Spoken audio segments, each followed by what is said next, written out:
was a trade that was on the table. Troy Weaver says teams were willing to trade up to 5. One team that made an offer was Atlanta. They offered the 15th pick in Deandre Hunter for the pick, and that comes from Mark Stein. And I am so glad the Pistons kept the 5th pick. I would have been sick to my stomach. I would have hated that trade. I'm just going to say it. I would have. Don't hate DeAndre Hunter, but to drop, we already dropped in the draft from best odds at number 1 to getting the 5th pick, and then we're going to drop any more, and then we're going to take on DeAndre Hunter. No, absolutely not. I am so glad Troy Weaver kept that 5th pick. But what are your thoughts on that, man? Would you have accepted that?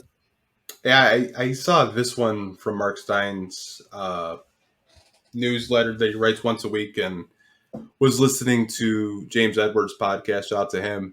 He said that Utah offered 9 and a future first for 5. Don't know if Colin Sexton was part of that deal. I know he was a player that was on the trading block, but getting back to your question for Hunter, I think he's a good defensive player, but I much rather see what's there with the SAR than take a DeAndre Hunter and 15. I believe they drafted, was it Kobe Buffkin? Is that who they drafted at 15? What team? Atlanta? Yeah, I think they did draft Kobe Buffkin. Yeah, I mean, that's an okay offer, but I'd much rather just take 5 and draft a SAR. Because I know some fans were interested to see like what kind of offers that were on the table. That was the only one that was reported, 15 and DeAndre Hunter. Hunter's a good player, but I'd much rather just bank on a SAR, possibly being a better player than Hunter in the long term.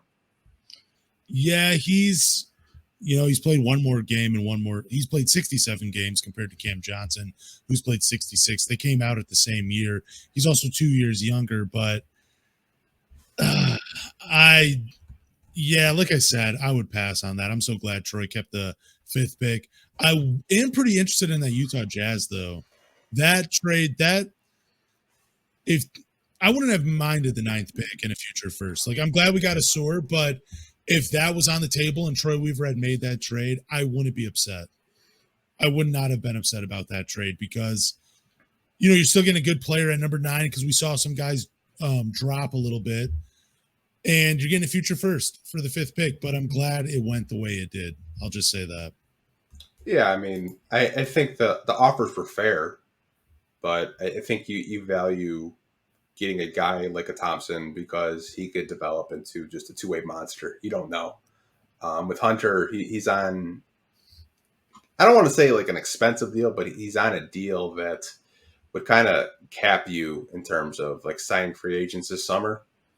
So I think Atlanta's just in a situation where they're putting the John Collins, the DeAndre Hunters just on the trading block because they're trying to create more cap space to sign better players around Trae Young.